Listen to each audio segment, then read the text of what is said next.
les pionnières, ceux qui ont souffert pour l'église, dont on ne parle plus aujourd'hui, comme ce Nigérian Oagé par exemple, la troisième figure de notre église au Nigeria, celui que Papa Oshofa a envoyé vers le gouverneur anglais James Robertson pour aller chercher l'autorisation de l'église. On ne parle plus de lui. Et les gens ce n'est pas possible. On ne peut pas oublier un type. C'est lui qui était allé chercher l'autorisation de l'église au Nigeria. On ne parle plus de lui. Papa Abiasi, on ne parle plus de lui. Pourtant, tout ce que ce bonhomme a souffert derrière Papa Oshofa, il avait tout. Il avait une très bonne retraite et il habitait dans les habitats HLM à Akwapa. Il pouvait rester là tranquille et le dimanche, il a suivi Papa Oshofa. Tout ce que les crasses qu'on lui a faites au Nigeria, et tout le monde oublie ces gens. Ce n'est pas bon. Ce n'est pas bon. Et il y a une autre personne que je vais ajouter, c'est le papa Jean Agba aussi, surnommé Jean Alagba. Il a été dans l'histoire de l'église le premier directeur nommé par Papa Oshofa à la tête de la chorale de Porto Novo, la paroisse mère. On ne parle pas de lui. On ne parle pas de son pacifisme. C'était un type qui était, un monsieur qui était très calme. On l'a surnommé David Ito. Très calme. Qui aidait les couples en ce moment, les jeunes couples à l'église. Il faut les voir. D'ailleurs, moi-même, on voulait me battre une fois à la chorale. Je devais recevoir près d'une 50aine de coups. C'est lui qui est intervenu. Parce qu'il connaissait mes réactions. Il est arrivé à convaincre les dirigeants de la chorale là, et on m'a laissé. Donc ça, je ne peux pas oublier. Il faut parler de ces gens-là, leur rôle dans l'église. Il faut parler de ces gens-là. Il faut sortir la vraie histoire, les Maman Yaman. Voilà une dame également dont on ne parle pas. Et il faut voir le grand travail que cette dame exceptionnelle a abattu dans l'église. Hein? Les Maman Were, les Maman Balo, les deux Maman Balo qui étaient des visionnaires de Daïdoto, ce que vous ne savez même pas dans l'église aujourd'hui. Il y a Doheto Lagoye, c'est pas Papa Lagoye Pierre, Doheto Lagoye du quartier d'Ataka, ce grade qui n'existe plus dans l'église. Il y avait le grade de Doheto, hein, le grade de Dodaïdoto. Il y avait d'autres grades également que le prophète n'en a plus ravivé. Hein. On n'est pas pour la guerre. Hein. Pax Sanum, nous voulons la paix. Hein. Nous voulons la paix, que la paix du Seigneur soit avec nous. Je vous remercie d'avoir pris de votre temps. Merci. Que le nom de l'Éternel soit béni. Alléluia, j'ai oublié un petit détail. Le devancier Umpati a parlé de scission dans l'église et il a dit que c'est Papa Yansounou. Oh, une fois encore, je déplore cette source-là.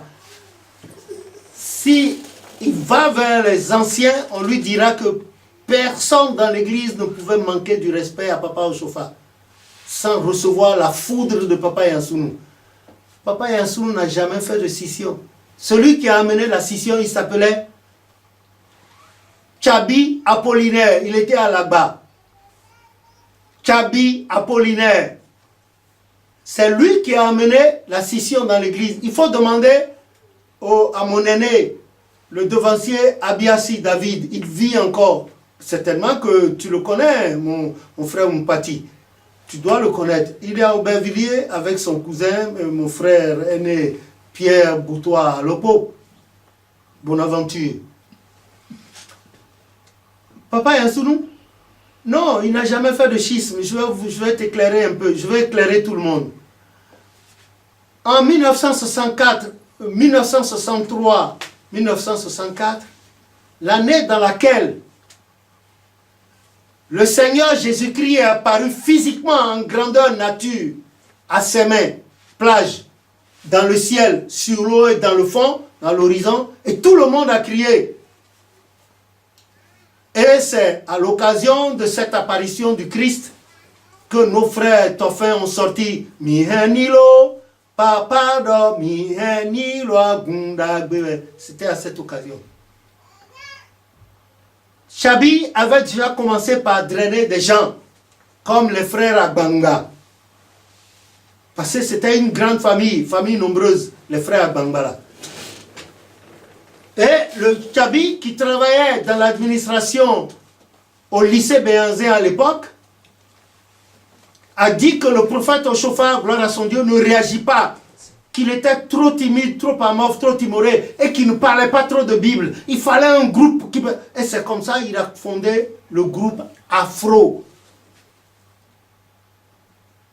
Mon frère aîné, David Abiassi, Alopo Bourtois, Jonas, Emmanuel Ochofa, ils sont là, vivants encore, que Dieu leur donne la santé pour attester ce que j'ai dit. C'est lui qui a fait le schisme en 64 en fondant le groupe Afro. Et beaucoup de personnes à la paroisse mère l'avaient suivi et ils sont partis. Quand Papa Nyansounou a voulu réagir, le prophète lui a dit non, laisse-les. Ils vont revenir au bercail. Mais on sait comment ça s'est passé. On sait comment ça s'est passé. Comment la mort avait frappé ces gens-là. Et Papa Ochofa a accepté, nonobstant ça, leur désertion. Papa Ochofa a accepté. L'église, à travers Papa Ochofa, a offert de bonnes obsèques à ces gens-là. Et beaucoup d'entre eux étaient revenus. Papa Nyanga était harcelé à la paroisse mère à cause de la vérité qui sortait de sa bouche. Les gens là qui disent la paroisse mère, nous mitons là. Leur chose, Papa Nyanga ne partageait pas leur point de vue. Tu as vu, devancier Oupati, tu as vu le sort qu'ils ont réservé à Papa Nyanga lors de sa mort. Si les Nigériens n'étaient pas venus, la paroisse mère voulait enterrer Papa Nyanga comme un chien. Son fils Nazer est là. Martide est là. Emmanuel, le commissaire de police, il est là. Martide, la brigadière, il est là. Ils sont là. Ils peuvent témoigner. Noélie, elle est là. D'ailleurs, c'est l'une des premières enfants nés dans l'église du christianisme céleste portant le col carré comme moi. C'est à cause des Nigérians. Sinon, Papa Nyanga aurait été enterré comme un chien. La paroisse mère ne voulait pas. Et jusqu'à ce jour, ils ne savent pas où Papa Nyanga a été enterré. Ce n'est pas possible. Nous, on sait ça. Et on a même donné de l'argent au croque-mort pour laver la... Nous-mêmes, on a lavé d'abord la tombe. On a donné encore de l'argent au croque-mort pour nous surveiller la tombe si les écritures là, fait en attendant qu'on amène une photo là. Si tu veux, je vais t'emmener là-bas. Tu es un frère à moi et tu n'es pas mon... D'ailleurs, je ne te connais pas. Je ne t'ai jamais vu. Peut-être tu me connais. Moi, je ne sais pas comment tu es, si tu es grand, gros, gras, mince, petit. Je ne sais pas. Si tu es noir, clair, blanc, teint clair, foncé. Je ne sais pas, mon frère Mpati. Si tu veux, on va se rencontrer, il n'y a pas de problème. J'espère que tu ne vas pas me gifler. Si tu me donnes la garantie que tu ne vas pas me gifler, je vais aller à toi.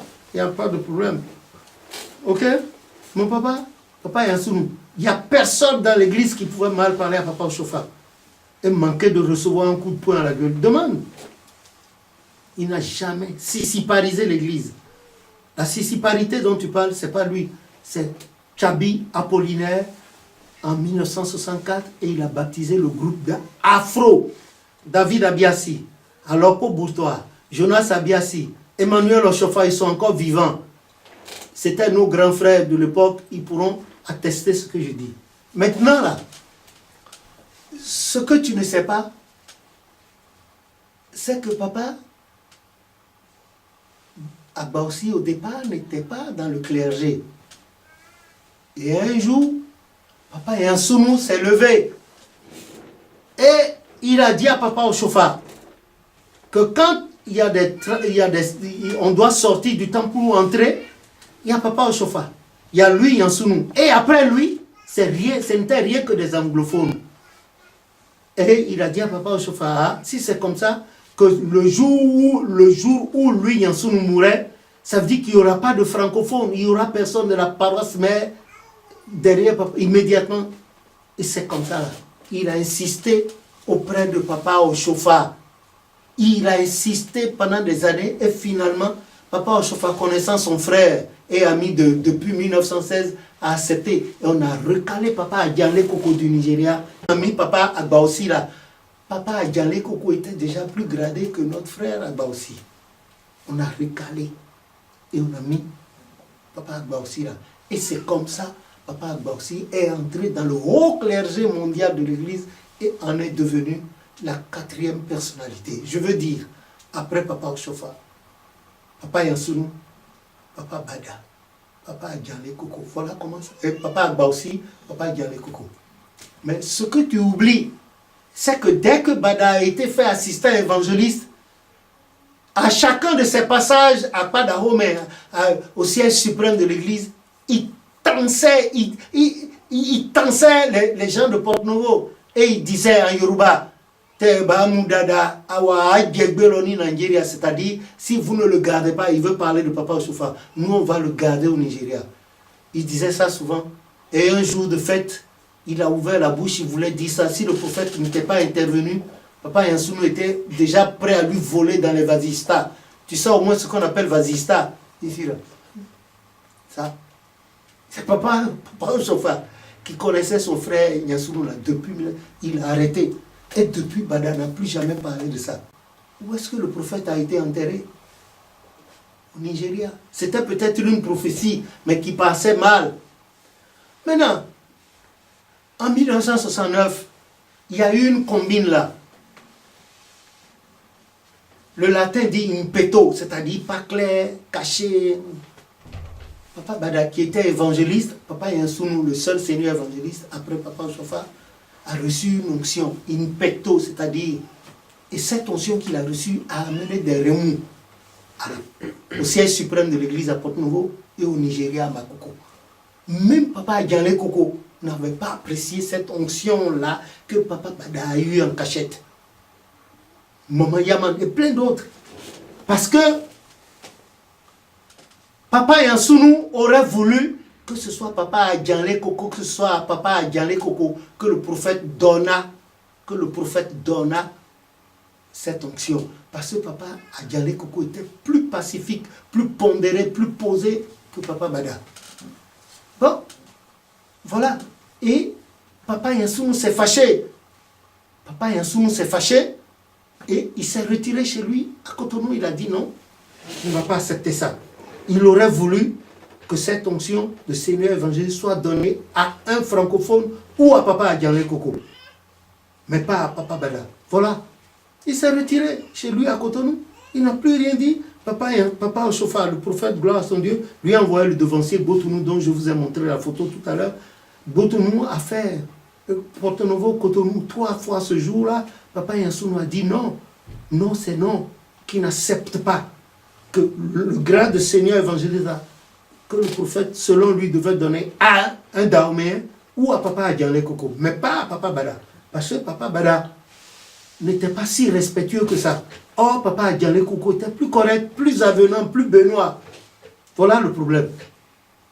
Et Papa Adjale Koko aurait été à la tête de l'église au Nigeria. Voilà.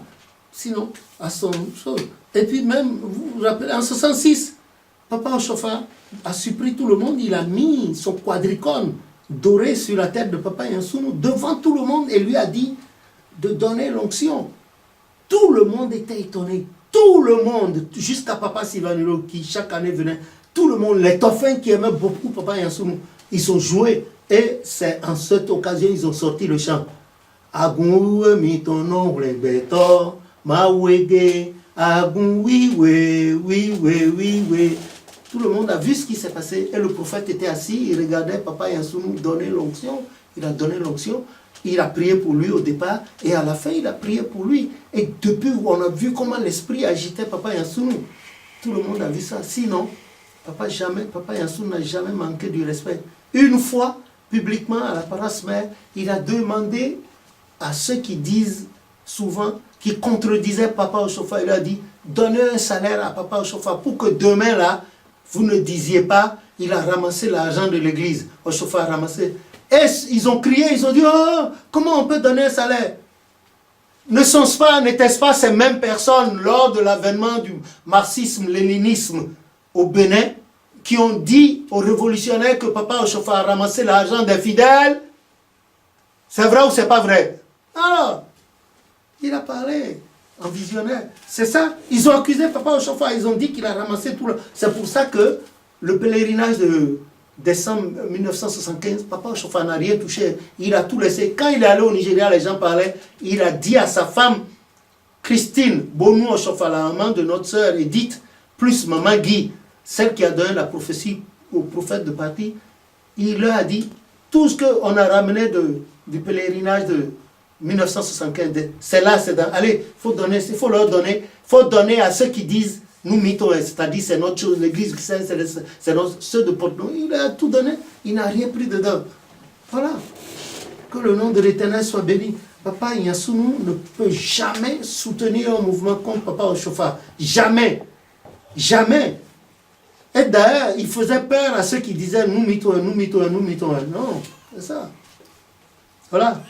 J'ai oublié ce détail, je me suis arrêté. Bon, je tenais à dire, je ne blanchis pas la mémoire de mon père, mais voilà la vérité. Votre source, les gens, non, c'est bon comme ça. Merci beaucoup de l'ancien. Que Dieu nous bénisse. Amen.